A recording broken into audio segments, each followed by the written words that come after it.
மக்களே, நம்ம தமிழக முதல்வர் விஜய் அவர்களுடைய இப்ப ரீசென்ட் நடவடிக்கைகளையும், செயல்களையும் உங்ககிட்ட சொல்லிறேன்.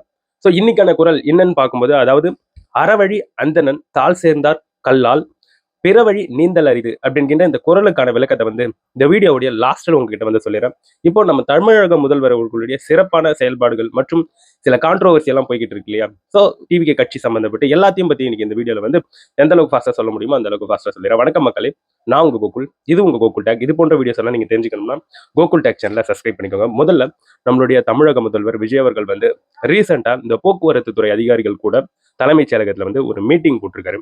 அந்த மீட்டிங்ல நம்மளுடைய தமிழ்நாட்டு பெண்கள் நம்மளுடைய தமிழ்நாடு முழுக்க இலவசமாக எந்த ஒரு கட்டணமும் இல்லாம எப்படி பிரயாணிக்கிறது அப்படிங்கிற இவ்வாறான திட்டமிடல் என்பது இப்ப ரீசெண்டா நடந்திருக்கக்கூடிய மீட்டிங்ல பேசப்பட்டிருக்கு அப்படிங்கிற சில தகவல்கள் வந்திருக்கு. அது மட்டும் இல்லாம பஸ் டிக்கெட் எடுக்கிறதுக்கு ஸ்மார்ட் கார்டு வசதிகள் மற்றும் இ பஸ் வாங்குறது மற்றும் இ பஸ் கூடவே ஏசி பஸ்ல இருக்கக்கூடிய இவ்வாறான வசதிகள், இது சம்பந்தப்பட்டிருக்கக்கூடிய விஷயங்கள் எல்லாமே பேசப்பட்ட இருக்கு அப்படின்ட்டு இப்போ நம்மளுடைய செய்தி ஊடகங்களையும் நியூஸ் சேனல்லையும் நியூஸ் போய்கிட்டு இருக்கு. நம்ம கொஞ்ச நாள் முன்னாடி கேள்விப்பட்டோம். என்ன கேள்விப்பட்டோம்னா, இந்த மாதிரி நம்மளுடைய தூத்துக்குடி மாவட்டத்துல கப்பல் கட்டும் தொழிற்சாலை என்பது வரப்போகுது.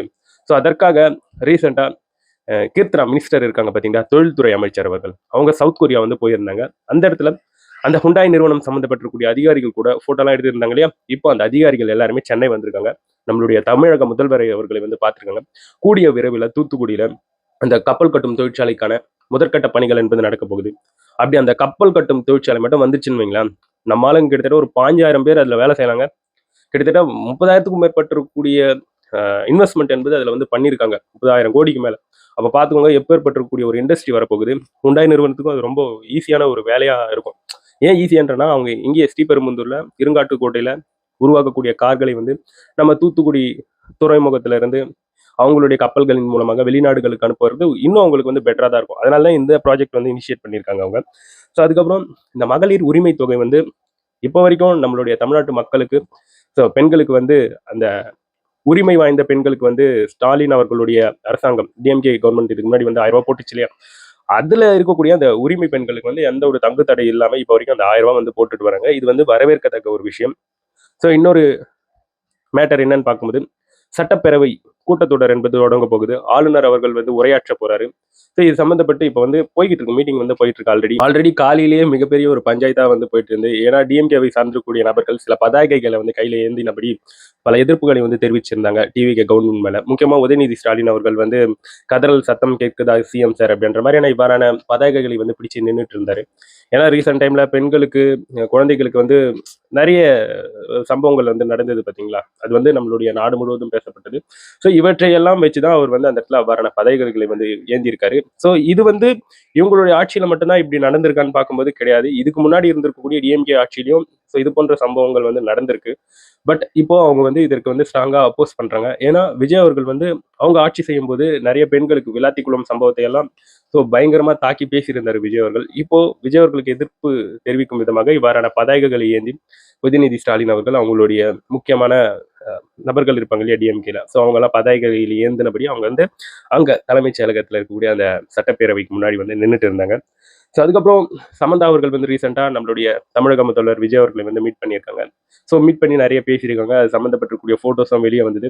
அவங்க அதை அவங்களுடைய சோசியல் மீடியா பக்கத்துல போட்டு விஜய் அவர்கள் பற்றி இருக்கக்கூடிய அந்த நல்ல விஷயங்களை எல்லாம் சொல்லி நெகிழ்ச்சிகரமாக பேசி அவங்க ஒரு பெரிய பதிவே போட்டிருந்தாங்க. சமந்தா அவர்களுக்கும் விஜய் அவர்களுக்கும் எப்பேற்பட்டிருக்கக்கூடிய ஒரு நட்பு இருக்குன்றது நான் சொல்லி நீங்க தெரிஞ்சுக்க வேணாம். ஏன்னா தெரி, மெர்சல் இப்படின்ட்டு நிறைய படங்கள் அவங்க எடுத்திருக்காங்க. கோ ஆக்டர்ஸா ஒர்க் பண்ணியிருக்காங்க. அதனால அவங்களுக்குள்ள ஒரு நல்ல நட்பு கொண்டதுல மாற்று கருத்தே கிடையாது. அதனால தான் சமந்தா அவர்கள் அவ்வளவு நெகிழ்ந்து விஜய் அவர்களை பற்றி பேசியிருக்காங்க. இனிமே நண்பர்களே, இப்போ இன்னைக்கு நடந்திருக்கக்கூடிய இந்த சட்டப்பேரவை கூட்டத்தொடர்ல என்னென்ன சம்பவங்கள் நடந்திருக்குன்றது அடுத்த ஒரு வீடியோல உங்களுக்கு ரொம்ப தெளிவா சொல்லிடுறேன். இப்போ நான் சொன்ன பாத்தீங்களா முதல்ல ஒரு குறள், அந்த குறளுக்கான விளக்கத்தை உங்களுக்கு நான் சொல்லிடுறேன். அறவழி அந்தணன் தாள் சேர்ந்தார் கல்லால், பிறவழி நீந்தல் அரிது அப்படின்கின்ற இந்த குறளுடைய விளக்கம் என்னன்னு பார்த்தோம்னா, அறக்கடலாக விளங்கும் இறைவனினுடைய திருவடிகளை பொருந்தி நினைக்கின்றவன் அல்லாமல் மற்றவர் பொருளும் இன்பமாகிய மற்ற கடல்களை கடக்க முடியாது அப்படிங்கின்ற விளக்கம் தான். அதாவது கடவுளுடைய திருவடிகளை நினைச்சு நிக்கிறவன் தான் இந்த அறக்கடல் இது போன்ற கடல்களை நீந்தி கடக்க முடியும். அவ்வாறு நினைக்காம இருக்கின்றவர் இந்த அறக்கடல், இன்பக்கடல் இது போன்ற கடல்களை வந்து கடக்க முடியாது அப்படிங்கின்ற விளக்கம். இனிமே நண்பர்களே, இதை பற்றி நீங்க என்ன நினைக்கிறீங்கன்றது என்னுடைய கமெண்ட் செக்ஷன்ல பதிவு பண்ணுங்க.